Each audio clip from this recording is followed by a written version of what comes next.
As promised, here's my review of the Wacom Cintiq 16. If you want to see my first impressions video where I compared it to the XP Pen Artist 12 and the Hypnos Canvas Pro 16, click on the iCard. So, just a quick reminder, I bought this tablet with my own money and Wacom did not supply the tablet to me. And now let's get started. So, for the pen buttons started to feel quite loose, and sometimes I'd accidentally press the wrong button whilst drawing, and it was especially the bottom button. And sometimes when I pressed the top button, it didn't register, and I have to keep pressing it until it does. And this is really annoying, and it would take me out of the zone.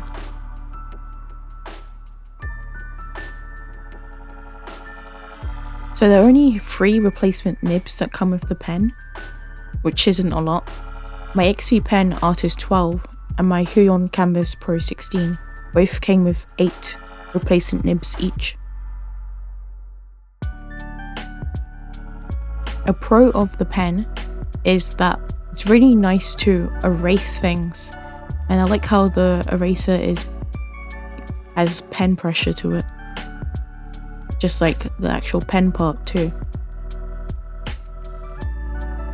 And there's no parallax or lag when I draw, which is also really good. As for the screen, so there have been loads of days where I've used the tablet all day and it's never gotten hot at all, which is really good. Once it did get slightly warm, but it was only in the area near the power button. Everywhere else was normal room temperature. The screen is really nice, and fingerprints or handprints don't really show up, which is good. The screen also feels really natural to draw on. It's smooth, but not too smooth where your pen's struggling with how slippery the screen is. It has a slight bit of tooth to it. So sometimes when I'm drawing on the screen, I can see a light imprint of what I'd originally drawn previously. And it wipes off, but it's rather annoying. Maybe it's because of how I press into the screen, so I might have to adjust how I draw. As for like random miscellaneous stuff, I think it would be cool if there was like a little animation in the startup screen, but that's just me musing. Like I said earlier, the screen does sometimes show imprints of my drawings, and they are easily wiped off. I'm not really a fan of the whole pen sleeve thing. It doesn't feel intuitive or natural to me. It's just not ergonomic at all. It is a little weird that there's no proper pen holder, and I might either make one myself or buy one, because I often find myself reaching to put the pen in a little pot. So here are some specific issues I have with the Cintiq 16. All of them are rather minor though. This one's rare and it's only happened to me 3 times, but sometimes the drivers don't detect the Cintiq at all. I would have to restart the driver. Sometimes in the middle of drawing, the pressure would just go and I'd have to restart the driver as well. And sometimes it is just Clip Studio's fault and the pen pressure works everywhere else. Sometimes it doesn't work like literally any software, and it's 100% the driver's fault. And there are random sporadic moments where I hovered the pen over the tablet about, roughly 1 centimeter away, and it doesn't register at all. And I have to move the pen away from the tablet entirely, a good arm's length away, and then bring it back again before the tablet then registers the pen again.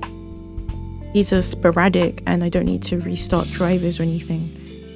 And the last time that happened was about 2 weeks ago. It's quite rare, but when it does happen, it's very annoying. Here are some miscellaneous pros. I like the fact that it also doubles as a monitor, which is really good because I can use my main monitor to look up references or even to watch shows whilst I draw. Well, if I'm not drawing, I can have both monitors on, especially when I'm playing D&D and I need to have Discord, Roll20 and my character sheet out.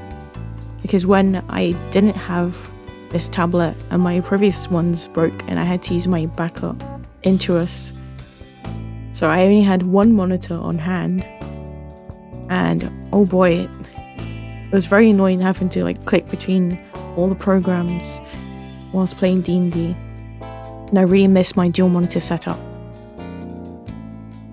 So one big con is that the Cintiq 16 does not come with any physical express keys.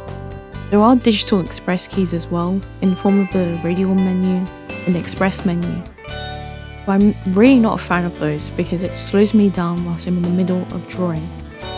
I prefer physical buttons because they're tactile and you can use them whilst you're drawing. The express menu isn't very intuitive. You cannot set a keyboard shortcut to bring it up. Though you can pin the express menu so it doesn't go away. If you are in the middle of drawing a stroke, for example, and you want to flip the canvas, you'd either need to stop that stroke in order to access the buttons on the express menu, and that's just not very intuitive. But with a keyboard or a remote, you can flip your canvas in the middle of a stroke to your heart's content. If you really want express keys, you can either get a Wacom Remote, which will set you back £100, which is roughly around $120 US, or you can get the XP Pen AC19 remote, which I got for £21, which roughly costs around $35 US. Or you could use your own keyboard instead, which I'm sure you have. Quite hard to use a computer without a keyboard. Or you can make your own remote using a numpad. I tried using a keyboard at first. A lot of my keyboard shortcuts I use are two-handed. I found this rather finicky. It got rather annoying because in the middle of a drawing I was like, oh, I want to do this thing. So I have to put my pen down, use both hands for the keyboard shortcut, then come back. And yes, I could have changed the shortcuts, but I liked the shortcuts how they were. I didn't want to change them.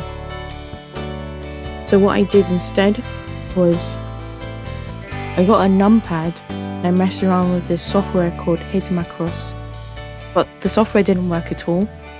Everything I set to the numpad was not working, apart from one button on the whole numpad, which is ridiculous. So I then got the XP Pen AC19 remote, and that was a game changer. I set all my favourite shortcuts to it, and it just works so well with my tablet, and it's great. So my review for the XP Pen AC19 will come out soon. So if you don't care about express keys or anything, you just want your Cintiq, then this is the tablet for you. So, is it worth it? The answer to that is a big yes. If you're like me and find it very hard to draw with a screenless tablet, then the Cintiq 16 is the tablet for you. Anyways, thanks for watching, and if you like this video and you want to see more, you can subscribe and you can follow me on Instagram and Tumblr. They're both at Gleamiarts. See you in the next video. Bye.